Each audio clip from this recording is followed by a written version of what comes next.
নমস্কার, শাশ্বতী সিনহা টক্সে আপনাদের সবাইকে স্বাগত। তারাশঙ্কর বন্দ্যোপাধ্যায়ের কীর্তিহাটের কর্চা আপনারা শুনছেন। আজ দ্বিতীয় পর্বের ৮ম অধ্যায় শুরু করি। সুরেশ্বর বললে, সুলতা, তুমি নিশ্চয় জানো, অন্তত এমএলএ সুবোধবাবুর বক্তৃতায় শুনেছ, পশ্চিমবাংলায় জমিদারেরা পার্মানেন্ট সেটেলমেন্টের সময় প্রজার কাছে খাজনা আদায় করে কোম্পানি সরকারকে দিত তার ৯০ ভাগ, নিজেরা পেত ১০ ভাগ। সেই স্থলে তারা ক্রমে খাজনা বাড়িয়ে যে আয় করেছিল বা করেছে, তাতে এখন সরকারের ভাগ হয়েছে ২১, জমিদার লাভ করে ৭৯। বাংলার সরকারের রাজস্ব আয় এখন ১,১২,০০,০০০ আর জমিদারের আয় ৭,৭৯,০০,০০০। তার পথ আবিষ্কার করেছিলেন যাঁরা, তাদের মধ্যে সোমেশ্বর একজন। সোমেশ্বর এতেই মেতেছিলেন। জামাই কলকাতায় পড়ছিল। জামাই বিমলাকান্ত, সুপুরুষ, শান্ত, বুদ্ধিমান। তার সম্বন্ধে তাঁর চিন্তা ছিল না। কাত্যায়নী কিন্তু বলতেন, বিমলের সম্পর্কেই ভাবনা আমার। ও চালকলা বাঁধা বামুনের ছেলে, ছেলেবেলায় যজমান চড়িয়েছে তো। বিমলাকে যদি আমার রোগেই পায়, তবে কুলিনের বেটা সংস্কৃত জানা যজমান চড়ানো ছেলে ও কি, অর্থাৎ ও কি আবার তাহলে বিয়ে না করে সেবাদাসী বাইজি নিয়ে সন্তুষ্ট থাকবে? আমি যে মাথায় মাথায় ভাবছি গো। তারপর ছেলে বীরেশ্বরকে দেখিয়ে বলতেন, আর দেখো না, এই ভট্টাচার্যি থেকে রায় হওয়া হারামজাদাকে দেখো না, সেই যে না, হিন্দুর ছেলে মুসলমান হলে কালা পাহাড় হয়, ঠিক তাই, একেবারে মেলেচ্ছ হলো।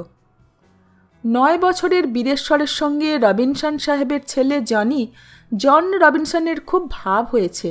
তার বোন মেরির সঙ্গেও ভাব। সে সকালবেলা উঠেই টাট্টু ঘোড়ায় চড়ে চলে যায় কুঠি বাড়িতে, বেলা ১২টায় এসে খায়। তাতেও তার আপত্তি। ওখানে খাবে না কেন? ওখানে সে জনির সঙ্গে হুটোপুটি করে, গুলতিতে শিকার করে, বন্দুক নিয়ে বড় রবিনসন শিকার করে, সঙ্গে সঙ্গে ফেরে। বীরা, বীরেশ্বরকে পাদ্রি হিল সাহেব বলে বীরা। বীরা হেলে সাপের লেজ ধরে ঘুরপাক খাইয়ে ওদের বিস্ময় অর্জন করে বীর হয়ে ওঠে। মায়ের কথা শুনতে পেলে সে ক্ষেপে যায়, বলে, খবরদার, হারামজাদা তুমি বলবে না। মা বলতো, বললে কি করবি রে হারামজাদা? প্রথম প্রথম আপন মনে গজগজ করত সে। তারপর বলতো, তাহলে তোমাকেও বলবো হারামজাদি। প্রথম দিন শুনে রাগে অজ্ঞান হয়ে গিয়েছিলেন তিনি। সেবারেই বিমলার প্রথম সন্তান হলো সেই কাত্যায়নীর মতো মরা ছেলে। শিউরে উঠলেন কাত্যায়নী। মেয়েকে নিয়ে কলকাতায় এসে ডাক্তার দেখিয়ে কাত্যায়নী ফিরে গেলেন। রেখে গেলেন জামাইয়ের সেবার জন্য একটি। হেসে সুরেশ্বর বললে, কি বলবো সুলতা, খারাপ কথা একটু ভালো কথায় ঢেকে বা গিল্টি দিয়েই বলি। রেখে গেলেন একটি তাম্বুল কলঙ্ক বাহিনী। কলকাতার বাড়ির নায়েব বা ম্যানেজারকে ডেকে সলা পরামর্শ করে ১৬ বছরের জামাইয়ের জন্য একটি ষোড়শী মেয়েকে রেখে গেলেন। তার মাসোহারার বন্দোবস্ত করে টাকা মাস কয়েকের অগ্রিম দিয়ে গেলেন এবং তার কর্ম কি তাও বুঝিয়ে দিলেন। অনেক ভেবেচিন্তে করেছিলেন। তার লেখা একখানি চিঠি আছে, তাতে লিখছেন, কুলিনের ছেলে, তদুপরি ভট্টাচার্য বংশের পুত্র পাগল বিমলাকে লইয়া ঘর না করিয়া পলায়ন করিয়া বিবাহ করিলে কি করিব? এই সমুদয় চিন্তা করিয়া তাহাকে বাঁধিয়া রাখিবার জন্য সেবাদাসী রাখাই স্থির করিলাম। আপনার জন্য বিধবা ব্রাহ্মণ কন্যা রাখিয়াছিলাম, কিন্তু কলিকাল পূর্ণ হইয়াছে, ওদিকে ব্রাহ্মধর্ম অনাচার শুরু করিয়াছে, আবার বিধবা বিবাহের হুজুগ উঠিয়াছে। সুতরাং ব্রাহ্মণ কন্যা ভয়ে রাখিলাম না। মুসলমান বাইজি রাখিলেও বিষম বিপদ ঘটিতে পারে। যদি মুসলমান হইয়া যায়, অগত্যা নানাবিধ সলা পরামর্শ করিয়া ও খোঁজ করিয়া একটি বেশ্যাকন্যাকেই পছন্দ করিলাম। মেয়েটির মা অত্র কলিকাতার বিখ্যাত ঘোষালবাবুদের বাড়ির বড় কর্তার বাঁধা খেমটাওয়ালি। চিঠিখানা সোমেশ্বর রায়ের চিঠির দপ্তর থেকে পেয়েছি, যা ছিল ওই সিন্দুকের মধ্যে। বাড়ি এসে কাত্যায়নী চারিদিকে খোঁজ করতে লাগলেন সাধু সন্ন্যাসীর, বিশেষ করে তান্ত্রিক সাধুর। তান্ত্রিক শ্যামাকান্তের ওষুধ এবং যাগযজ্ঞের ফলে তার অসুখ ভালো হয়েছে, সুতরাং তাঁর দৃষ্টিতে ও ছাড়া পথ দেখতে পাননি। তান্ত্রিক শ্যামাকান্ত তার কিছু ওষুধ গ্রামের বায়েনদের দিয়ে গেছেন, কিন্তু সেসব জ্বর জারির ওষুধ, আধ কপালে মাথা ধরার ওষুধ। বন্ধা মেয়ের সন্তান হয় এমন জড়িবুটি ওষুধও তারা জানে, কিন্তু মৃত বৎসা দোষ সারে মাথার পাগলামির ওষুধ তারা পায়নি। ওদিকে ঘটেছিল বিপর্যয়। জামাই বিমলাকান্ত পলাতক হয়েছিলেন কলকাতা থেকে, একেবারে এসে উঠেছিলেন মাতামহের ভিটেতে। মাতামহী তখন গত হয়েছিলেন বৎসর দুয়েক পূর্বে। ঘরদোর অবশ্য সোমেশ্বর রায়ের বন্দোবস্তে সুরক্ষিতই ছিল। সোমেশ্বর রায় ঘরদোর মেরামত করিয়েছিলেন, নতুন কোঠাঘর করিয়েছিলেন, যে ঘর পাকা ঘরের মতোই, অথচ তার থেকেও আরামদায়ক। পাকা বারান্দা, পাকা মেঝে, চুনকাম করা দেওয়াল, শুধু চালই ঘরের। ইচ্ছে ছিল পাকা ঘরই করিয়ে দেবেন, কিন্তু আপত্তি হয়েছিল দুদিক থেকে। প্রথম স্ত্রী রাজকুমারী কাত্যায়নী দেবীর দিক থেকে বলেছিলেন না, তারপর মুখ নেড়ে বলেছিলেন, ঘটে যদি বুদ্ধি থাকে তবে এসব কি খুলে বলতে হয়? জন জামাই ভাগনা, তিন নয় আপনা। মেয়ের বিয়ে হলেই মেয়ের আবার মান বাড়ে। এখানে একটা কিছু হবে আর পাকা বাড়ি থাকলে হন হন করে গিয়ে ঘরে উঠে খিল দেবে। পাকা ঘরে বাস করে খড়ের চালে মানুষ থাকতে পারে না। মনে হয় সাপে কামড়াবে, আগুন লাগবে, ঝড়ে উঠবে। ও থাক। আর আপত্তি করেছিলেন বিমলাকান্তের মাতামহী। ও থাক বাবা, পাকা ছাদ ঘর করতে নেই, ও গরমে মানুষকে পচিয়ে দেয়। তোমার বাড়িতে মহল করে দিয়েছ, সেই ঢের। এই ভরচাজের ভিটেতে ওটা করো না। বিমলাকান্ত পাকা বাড়িতে বেশ কবছর থেকেও ওখানে গিয়ে থাকতে অসুবিধা বোধ করেননি। আসবার সময় শ্বশুরকে চিঠি লিখে এসেছিলেন, সে চিঠি আমি পেয়েছি। লিখেছিলেন, ভক্তিপূর্বক অসংখ্য প্রণামান্তর নিবেদন মিদং। পরে লিখি যে আমি অদ্যই শ্যামনগর রওনা হইতেছি। অতঃপর স্থির করিয়াছি যে সেখানেই জীবন নির্বাহ করিব। এ ধনৈশ্বর্য, এ সম্ভোগ আমার কোনো মতেই সহ্য হইতেছে না। সারমেয়ের ঘৃতযন্ত্রপ সহ্য হয় না, তদ্রূপই বলিতে হইবে। কিন্তু আমি ভট্টাচার্য ব্রাহ্মণ ঘরের সন্তান।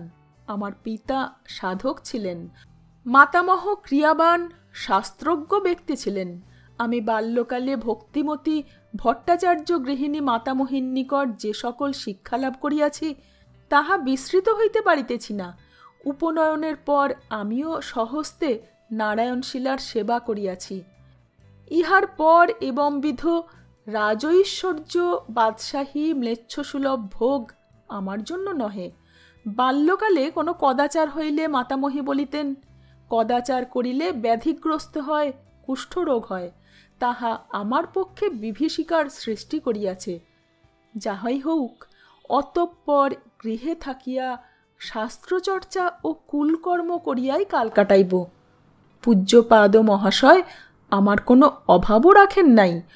শ্বশ্রু মাতা ঠাকুরানী আমার জন্য দুশ্চিন্তাগ্রস্ত হইয়া মদীয় মনোরঞ্জন এবং পরিচর্যার জন্য গীত বাদ্য নৃত্যকুশলা পরিচারিকা নিযুক্ত করিয়া দিয়া গিয়াছেন। ওদিকে হিন্দু কলেজেও আমার জীবন প্রায় অতিষ্ঠ হইয়া উঠিয়াছে।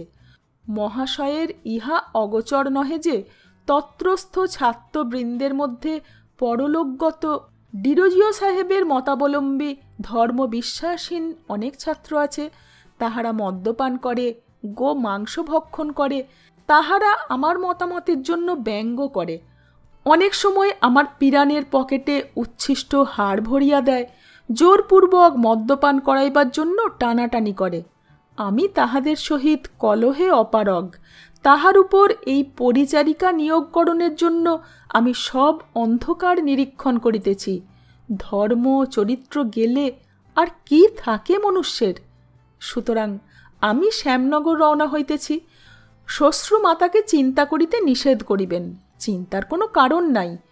আমি শপথপূর্বক কহিতেছি যে বিমলার অবস্থা যে মতোই হোক না কেন, আমি দ্বিতীয় দ্বার পরিগ্রহ কদাপি করিব না। ইহা ত্রিসত্য বলিয়া কহিতেছি। করিলে আমার চতুর্দশ পুরুষ নরকস্থ হইবেক। আমাকে যখন স্মরণ করিবেন তখনই শ্রীচরণে গিয়া হাজির হইব। কেবলমাত্র ধর্মাচরণ ও ধর্মরক্ষা হইলেই হইল। মহাশয়ের শ্রীচরণে আমার অসংখ্য কোটি প্রণাম নিবেদন করিতেছি। পরমারাধ্যা পূজনীয়া শ্বশ্রুমাতার চরণে ইত্যাদি ইত্যাদি। পত্রখানি আশ্চর্যই শুধু মনে হয়নি আমার সুলতা, একটি সত্য আমি প্রত্যক্ষ করেছি। কোনো দেশের সকল মানুষই পতিত হয় না, কোনো ধর্মের এমন বিকৃতি কোনো কালে ঘটে না যাতে সব মানুষ বিকৃত হয়ে যায়। কোনো কালেই এমন প্রমাণ নেই যা একটা জাতির সাধনার সবটুকুকে গ্রাস করে অবশেষে যা ফেলে রাখে তার সবই আবর্জনা। সেই কারণেই আজ মানুষ মাটি খুঁড়ে চলেছেই এবং তাদের মিলছেও অতীতের ধনরত্ন। সে কালে বিমলাকান্তের মতো লোক কিছু ছিলেন। রেভারেন্ড কৃষ্ণমোহনদের দলকে যে গুড়ুম সভা মারধর করেছিল, তাদের যত অপরাধী থাক এদের ছিল না। আর গুড়ুম সভার বলেই সেদিন জাতটা বাঁচেনি, বেঁচেছিল এদের জোরেই। সুলতা হেসে বললে, মতপার্থক্য থাকতে পারে। অর্থাৎ একে তুমি বাঁচা বলো না, বলো ভূতের উপদ্রবে জীবনের মৃত্যু। সুলতা বললে, বললে ঝগড়া বাঁধবে, তর্ক উঠবে, তা করতে আমি আসিনি। আমি শুনতে রয়ে গেলাম, তাই বলো। বলছি, তবে সেদিন পথের মোড় না ফিরলে গোটা জাতটাও খ্রিস্টান হয়ে যেতে পারত, এবং তাতে সম্ভবত তোমার মতে ভালোই হতো। আমরা তখন থেকেই কোট পেন্টালুন পড়তে শিখতাম, মন্দিরগুলো গির্জে হয়ে যেত, তার সঙ্গে মসজিদগুলো যেত কিনা আমার ঘোরতর সন্দেহ আছে। তাহলে তোমরা ভারতবর্ষের স্বাধীনতা আন্দোলন করতে না, করতো এই মসজিদওয়ালারা। তোমরা খ্রিস্টান হয়ে সাদা গুরুদের অনুগমন করতে। না, কিন্তু ও রাখো সুরেশ্বর, বলো, কর্চার কথা বলো। আমি অবশ্যই বিমলাকান্তের এ আশ্চর্য দৃঢ়তা ও চরিত্রবলের প্রশংসা করছি, নমস্কার জানাচ্ছি। চরিত্র যেখানে বড় হয়ে ওঠে সেখানে যা ধরেই সে উঠুক না কেন তাই সত্য, তাই শ্রদ্ধার, তাই প্রগ্রেসিভ। আর ঝগড়া রইল না, মিটিয়ে ফেললে তুমি, হাসলে সুরেশ্বর। তারপর শুরু করলে, এরপর তুমি যা বললে তাই হলো, অর্থাৎ জিতলেন বিমলাকান্তই। জমিদার সোমেশ্বরের বজরাটা সেদিন আবার রওনা হলো শ্যামনগর। এবার তিনি একা নন, সঙ্গে শ্রী রাজকুমারী কাত্যায়নী দেবী এবং জমিদার কন্যা বিমলা। গেলেন না কেবল বীরেশ্বর, তিনি বাড়িতে হিল সাহেবের কাছে রইলেন। রবিনসন সাহেবের কুঠিতে গিয়ে জনি রবিনসনকে নিয়ে পাখি শিকার করে বেড়ালেন। তখন বন্দুক ছুটতে শিখেছেন তিনি। সোমেশ্বর এবং কাত্যায়নী গিয়ে জামাইকে বলেছিলেন, বাবা তুমি দেবতা, আমরা বুঝতে পারিনি। ইষ্ট দেবতার নামে শপথ করে বলছি বাবা, তোমার রান্না আর রাজরাজেশ্বর প্রভুর রান্না একরকম পবিত্রতার সঙ্গে হবে। বিমলাকান্ত লজ্জিত হয়েছিলেন এবং এসেও ছিলেন। বিমলা নাকি হাত ধরে বলেছিল, যাবে না তুমি, আমি কি করে থাকব? এরপর সোমেশ্বর বাড়িতে জামাতা ও পুত্রের সংস্কৃত পড়ার জন্য পণ্ডিত এবং পার্সি পড়ার জন্য মৌলবি রেখেছিলেন। ইংরেজি শেখাতেন ওই পাদ্রি হিল সাহেব। কড়াই বাটা আর ভাত পরিতোষ সহকারে খেয়ে ভিক্টোরিয়া যুগের খাঁটি ইংরেজি শেখাতেন। পণ্ডিত লোক ছিলেন। তিনি বলতেন, বীরা দি ইন্টেলিজেন্ট, বিমলা দি ডিলিজেন্ট। বিমলা খুব বড়া পণ্ডিতা হইবে, কিন্তু জিমিদার হইতে পারিবে না। বীরা জিমিদার হইবে, বিমলা তুমি যদি। শেষটা বলতেন না, কি সেটা তুমি অনুমান করতে পারো, অর্থাৎ খ্রিস্টান। সুলতা, একটা সিগারেট খেয়ে নি, একটু জলও খাবো। বকেছি অনেক না? দাও, জলের গ্লাসটা অনুগ্রহ করে এগিয়ে দাও। সিগারেট ধরিয়ে এক রাস ধোঁয়া গিলে মুখে নাকে উদ্গীরণ করে সুরেশ্বর বললে, এই সব উপকরণের মধ্য থেকে সেই অসুখের মধ্যে ফুটশিতে তামাক খেতে ইচ্ছে হতো। 5-6 দিন জ্বরে ভুগেছিলাম। তার মধ্যে মেজ ঠাকুমা আমাকে তার ঠাকুরমার ঝুলি প্রায় উজাড় করে ঢেলে দিয়েছিলেন এবং একদিন ডেকে এনেছিলেন জ্ঞাতি ভট্টাচার্যদের প্রবীণতম ব্যক্তিটিকে। তিনি সম্পর্কে তার শ্বশুর হতেন, মেজ ঠাকুরদার থেকে বয়সে বড়, প্রায় 80-র কাছাকাছি বয়স। ডেকেছিলেন আমার নাড়ি দেখতে। তিনি নাড়ি দেখে বলে দিতে পারেন জ্বর কদিন থাকবে, কবে ছাড়বে। তিনি নাড়ি দেখে বলেছিলেন, সাদা জ্বর বৌমা, ভয় নেই, 5 দিন ভোগ, তবে কুইনিন যদি ফোঁড়ো তবে 1-8 দিন কম হবে। হয়েছিল তাই। কুইনিন ইঞ্জেকশানে 3 দিনে জ্বরটা বেমক্কা ছোট ঘোড়ার রাশের টানে বাঘ মারার মতো বাঘ মেনেছিল, কিন্তু পা ঠুকতে মাথা নিয়ে এপাশ ওপাশ করতে ছাড়েনি। মানে একটু করে টেম্পারেচার আরও 2 দিন হয়ে ছাড়ল। সে যাক, পরে বলবো। ঠাকুমা বলেছিলেন, সেকালের কথা শুনবে তো ওকে ধরো ভাই, উনি আমার খুড়শ্বশুর, তোমার ঠাকুরদার বয়সী, উনি অনেক জানেন। কি ব্যাপার? ও, রায়বংশের কথা শুনবে? জানে না তো, বাপ গেছেন অল্প বয়সে, মা এবারই আসেননি। আমি কাত্যায়নী দেবীর গল্প বলছিলাম। ওহ, তিনি ছিলেন রাজার মেয়ে। এখানে বলতো রাজকুমারী বউ ঠাকুরন, আড়ালে বলতো বাঘিনী ঠাকুরুন। শুনেছি, আমরা দেখিনি। তার দাপে এ গাঁয়ে কোনো অন্যায় কেউ করতে পারত না। স্বয়ং সোমেশ্বর রায় তটস্থ, পাদ্রী হিল সাহেব পর্যন্ত তটস্থ। একদিন কি হিন্দু ধর্মের নিন্দে করেছিল, তিনি শুনে বলেছিলেন, ওই পাদ্রী মিনসেরে বলিস তো, ওই সব যদি বলবে তোর দাড়ি চাঁচিয়ে দেব। আবার ভক্তিমতীও ছিলেন। শুনলেন কান্দির বাড়িতে সিংহরাজাদের রাধাবল্লভ ঠাকুর সোনার ফুটশিতে তামাক খান 3 বার, একবার বাল্যভোগের পর, একবার দুপুরের ভোগের পর, একবার রাত্রে। অমনি হুকুম হলো রাজরাজেশ্বরেরও সোনার ফুটসির ব্যবস্থা করতে হবে। 5 দিনই তিনি এসে নাড়ি দেখে যেতেন। ঠাকুমা তাকে মিষ্টি খাওয়াতেন, চা খাওয়াতেন। তিনি আমাকে একদিন বলেছিলেন সোমেশ্বর রায়ের গল্প। বলতে তার দ্বিধা ছিল বোধহয়। সোমেশ্বর রায়ের কোনো ভালো দিক তার মনে স্মৃতির ঘরে বোধহয় স্থানই পায়নি। যেটুকু পেয়েছিল সেটুকু সবই তার আমিরির কথা, বিশেষ করে দেহবিলাসের। সেদিন ঠাকুমা ছিলেন না। হঠাৎ বললেন, তাই তো হে, বলবো কি করে। একটু চুপ করে থেকে বলেছিলেন, তা তোমার বয়স অনেক হয়েছে, 16 অনেক দিন পার হয়েছে। আমি তো তোমার ঠাকুরদাদার খুড়ো, 72-এ পেরিয়েছি। তা শোনো। সরস করে বলেছিলেন সোমেশ্বরের এখানকার নৈশ জীবনের কথা। কাত্যায়নী দেবী 1 কন্যা 1 পুত্রের পর স্বামী থেকে অব্যাহতি চেয়েছিলেন। তার ভয় ছিল তান্ত্রিক গত হয়েছেন, আবার যদি সন্তান গর্ভে এলে তিনি পাগল হন অথবা মৃতবৎসা রোগ আবার ধরে। এই জন্যে কলকাতা থেকে তার পরিচর্যার জন্য দাসী তিনি এনেছিলেন।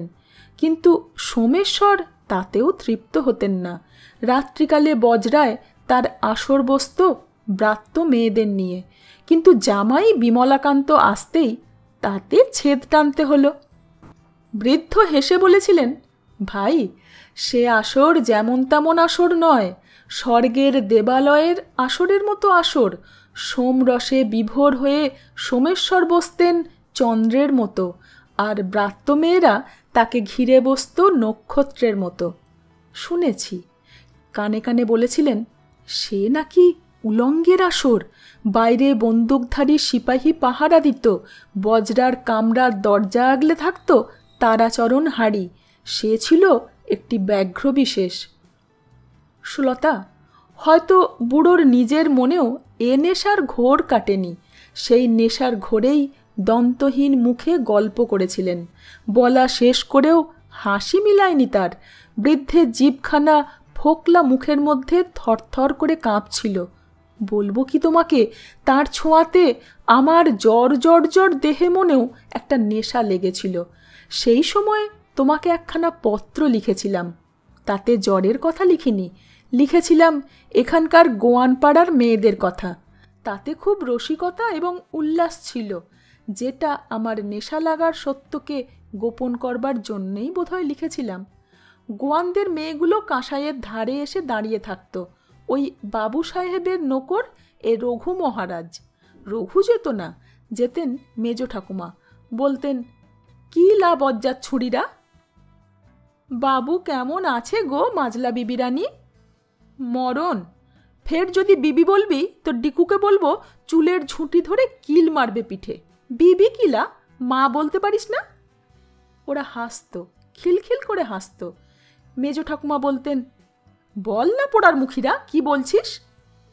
বললাম তো, বাবু হুজুর কেমন আছে গো? জ্বরে আছে, যা পালা।